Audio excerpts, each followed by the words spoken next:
ଦେଖନ୍ତୁ ମୁଁ ମୋହନ ମାଝୀର ସରକାରଙ୍କୁ ଏବଂ ଆମର ଯେଉଁ ମୁଖ୍ୟମନ୍ତ୍ରୀ ଅଛନ୍ତି ତାଙ୍କୁ ଅନୁରୋଧ କରିଛି ସିବିଆଇ ତଦନ୍ତ ପାଇଁ। ଯେଉଁ ସବୁ ଗୁଡ଼ାକ ତଥ୍ୟ ଏବଂ ଇନଭେଷ୍ଟିଗେସନ୍ ଅଛି ତାହା ତ ସିବିଆଇ ତଦନ୍ତ ପରେ ହିଁ ଆଗକୁ ଆସିବ।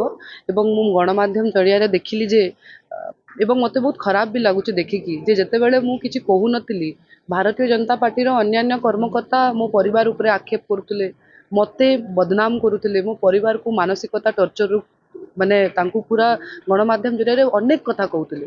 ଯେଉଁ ସମୟରେ ମୁଁ ସିବିଆଇ ତଦନ୍ତ କହିଲି ଆପଣ ଗୋଟେ ପ୍ରକାର ଦେଖିଥିବେ ଯେ ଭାରତୀୟ ଜନତା ପାର୍ଟି ଏବେ ସାଇଲେଣ୍ଟ ହେଇଯାଇଛି। ତ ନିଶ୍ଚିତ ଭାବରେ ମୁଁ ଖାଲି ଗୋଟେ କଥା କହିବି, ରାଜନୀତିଜ୍ଞ ପ୍ରସଙ୍ଗ ଏବଂ ନିଜର ରାଜନୀତିକ ଫାଇଦା ପାଇଁ ମୋ ବାପାଙ୍କ ଜିନିଷ ଗୁଡ଼ାକୁ ଆଗକୁ ସେମାନେ ଆଣୁଛନ୍ତି। ସେମାନେ କହିଛନ୍ତି ମୁଁ ଲେଖିକି ଦେବି। ପ୍ରଥମେ କହୁଥିଲେ ଯେ ଦୀପାଳି କିଛି କହୁନାହିଁ, ଯେତେବେଳେ ମୁଁ କହିଲି ସେମାନେ କହୁଛନ୍ତି ଲେଖିକି ଦେବୁ। ନିଶ୍ଚିତ ଭାବରେ ଆମେ ଆମ ପରିବାର ସହିତ ଏ ବିଷୟରେ ଡିସ୍କସନ୍ କରୁଛୁ ଆଉ ଆଗାମୀ ଦିନରେ ଆମେ ଲିଖିତ ଅନୁସାରେ ବି ଦେବୁ। ଆଉ ଯଦି ସେମାନେ ପ୍ରକୃତରେ ମୋ ବାପାଙ୍କୁ ଭଲ ପାଉଛନ୍ତି ଏବଂ ନିସ୍ୱାର୍ଥ ପରରେ ନବ ଦାସର ତଦନ୍ତକୁ ଆଗକୁ ବଢ଼ାଇବାକୁ ଚାହୁଁଛନ୍ତି, ମୁଁ ଅନୁରୋଧ କରିବି ଏ ସରକାରକୁ ନିଶ୍ଚିତ ଭାବରେ ସେମାନେ ଆଗକୁ ଯାଆନ୍ତୁ। ଆମେ ଲେଖିକି ବି ଜଣାଇବୁ ଏବଂ ଯେଉଁଟା ବି ଦରକାର ପଡ଼ିବ ଆମ ତରଫରୁ ଆମେ ସବୁ ଶୁଣନ୍ତୁ। ସିବିଆଇ ତଦନ୍ତ ସେମାନେ କହୁଥିଲେ ଯେ ମୁଁ କହୁନାହିଁ କହିକି, ମୁଁ ତ କହିନାହିଁ, ସେମାନେ କହୁଥିଲେ ନା। ସେମାନେ ବାରମ୍ବାର ଗଣମାଧ୍ୟମରେ ଭାରତୀୟ ଜନତା ପାର୍ଟିର ଲୋକମାନେ ପ୍ରେସ୍ କନଫରେନ୍ସ କରିକି କହୁଥିଲେ ଯେ ଦୀପାଳି ଚୁପ୍ ଅଛି, ଦୀପାଳି କହୁନାହିଁ, ପରିବାର ଆଜି ପର୍ଯ୍ୟନ୍ତ କିଛି କହୁନାହିଁ। ଆଜି ପରିବାର କହିଦେଲା, ଆଜି ମୁଁ କହୁଛି। ତ ଏବେ ତାଙ୍କ ଉପରେ ଅଛି ସେମାନେ କ'ଣ କରୁଛନ୍ତି କ'ଣ ନାହିଁ। ଯଦି ସେମାନେ ପ୍ରକୃତରେ ଯଦି ମୋ ପରିବାର ପାଇଁ ସେମାନେ କିଛି କରିବାକୁ ଚାହୁଁଛନ୍ତି ତ କରନ୍ତୁ ସେମାନେ, ଆମେ ତ ମନା କରୁନୁ।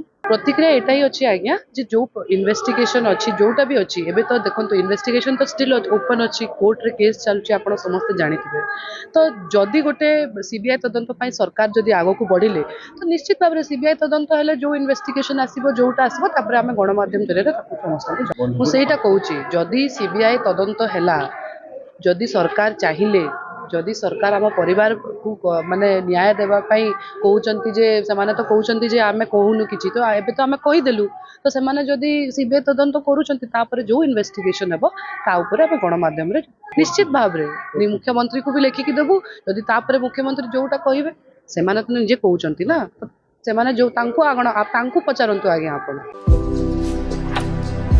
ଭାରତର एकमात्र परीक्षित बायोसार पृथ्वी प्रो माटी को रखे सुस्थ दिए नुआ जीवन। धान पनीपरिबा और डाली जातीय फसल पाई लाभदायक, अमल बढ़ाए, रोग कमाए। आज ही जमी रे प्रयोग करंतु। जोगाजोग पाई 9937054201 नंबर को डायल करंतु। आम सह जोड़ी हेबा पाई आमको लाइक, फॉलो और सब्सक्राइब करंतु। अधिक अपडेट पाई विजिट करंतु आम वेबसाइट thequiver.in।